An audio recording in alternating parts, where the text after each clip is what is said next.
Hello and welcome back to UK Versus, bringing you theories, news and more, win, lose or draw, and TCGplayer has dropped the first look at the Universus My Hero Academia Final Battle characters. These are the 4 characters that will be in the 2 upcoming challenger decks from Universus in the final battle of My Hero Academia, with Armored All Might, Izuku Midoriya, Deku, Tomoe Shigaraki All for One Successor, and All for One Demon Lord. Now these are the standard art characters. The alternate arts teased in the initial first look have not been displayed, and these are going to be the characters the decks are designed around. I am very excited to see what these characters actually do and talk about how powerful these art cards actually are. So this is the final battle of the My Hero Academia being brought into the Universus Challenger Series. Now, we already know what Armored All Might did because it was in the universe. It was kind of teased in the UVS art that brought it to life in the manual. But we get to see the symbols, health total, and everything else around the card, not only what they do. So Armored All Might is a 6 hand size, 32 health character. 3 abilities. This attack gets +2 damage if it has the good symbol. It gets +1 speed, +1 damage.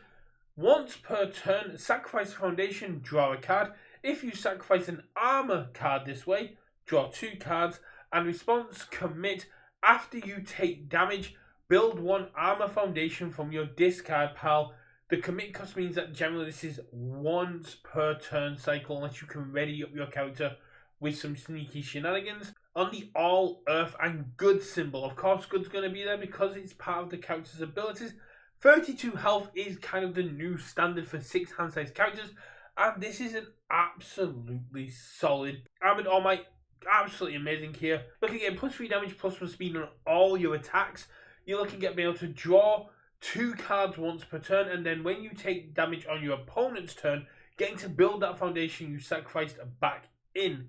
On top of that, that once per turn can be used in your opponent's turn, which means you essentially can draw 4 cards.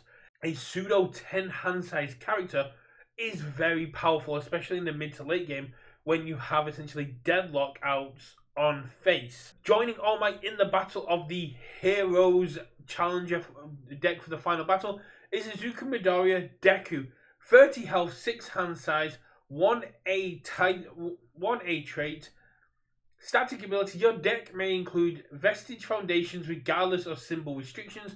So any Vestige can be played in Deku regardless of their symbols. This means symbol identity for Vestige doesn't matter to Deku. This is going to make deck building and getting a deck building system that actually recognizes illegal decks so much harder than we already have it. But we have 2 abilities but 4 symbols. Deku is the master of having more than 3 symbols. Enhanced Tenacious, so means it can be played while your character is committed. This attack gets +2 speed or +2 damage.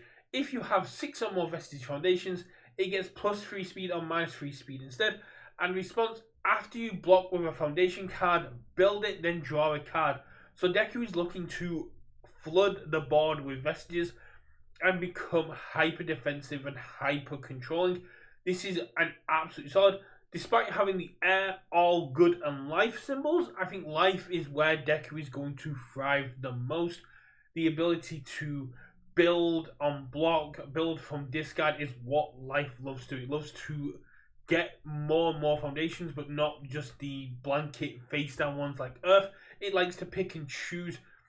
Although we do have a tune that was able to do it, I think this is an absolutely solid character, and it's going to be a lot of fun at the local level, whereas All Might is going to be a lot stronger in a competitive sense. Speaking of strong in a competitive sense, All for One Demon Lord, 6 hand size, 34 health villain, Chaos Evil Void with Enhance, Commit. You may try and play 1 card from your momentum as your next card this turn. If you play a card this way, remove it after it leaves. Remove it when it leaves the card pool. Response, once per turn, Tenacious. After an attack deals 5 more damage, ready this character. You may add 1 card from your discard pile to your momentum. First of all, that does not say to a character. So if your backup or you hit an opponent's backup for 5 damage, you get to ready this character, add a card from your discard pile to your momentum. Now, this doesn't say attack, it just says card. So I'll be able to play things like Wound Restore, Genkai's Guidance, being able to just go, cool, I'm going to chuck these into my momentum, and yeah, I'm going to then on your next attack, enhance commit, and say, play another attack. See how that goes for you. Because you may try, you don't have to. I don't have to remove the momentum. I can just sit there and slowly build up momentum a Gesture-esque kind of way. But essentially, I get to have this pool of cards similar to Mecha Godzilla from Reign of Kaiju, who has this pool of cards and then remove from game pile. But my momentum has much more usage in terms of Echo, Powerful, EX, and then also just being able to play them. So all my attacks are back on the menu. Gigantification Swing allow me to give -2 when I play as an attack, and if it hits my momentum, be able to block with it and give you another -2. Great synergy, absolutely absurd health total, and I love this so very much. I think this is a very strong character, and for me is possibly the strongest of the 4. The final character is Tomura Shigaraki, All for One successor, 6 hand size, 33 health, Death Evil Void, enhance, remove up to 2 cards from your hand. You may try to play 1 card, remove this way as your next card is turn. Your attack gets +1 speed. If it deals damage, if this attack deals damage, draw a card for each card removed this way. So minimum, if you take damage, you're going to draw 1 because you can discard 1. You can remove 1 to play it. So it's kind of like a longer way of playing Ghidorah 3-headed monster. Although you're not going down in value. But the key thing being here is you have to play the remove card as your next card. You're giving information away to your opponent as to what your next cards are going to be. And it can become a bit of an issue because if you don't hit, you don't draw, which means you're going down in value. It's a very risky play.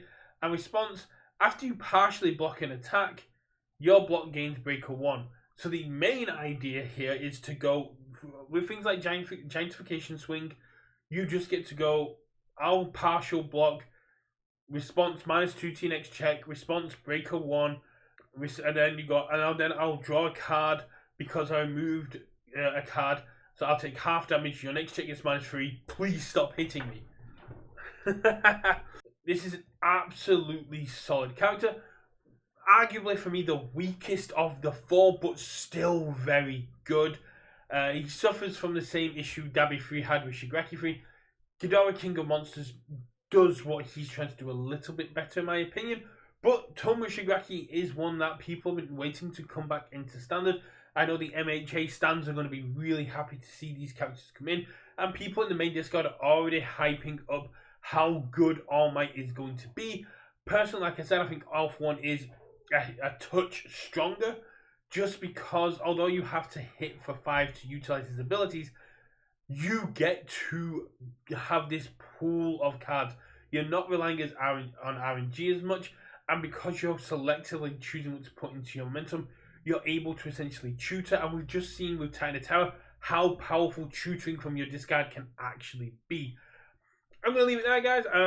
I'll keep looking for more information on what the attacks, foundations, assets, backups, and alt arts are going to be for this upcoming challenger on June 12th. I'm really excited to get a hold of these cards. I'm a big All for One fan, as I played the original All for One quite a lot when it came out, and chances that I'm going to be playing this one quite a lot as well. I've already got some ideas kicking that I'm going to try and get on TTS. Thanks for watching, and remember, for Theories, News and more, win, lose or draw, keep it UK Versus, and I will see you at game night. Bye.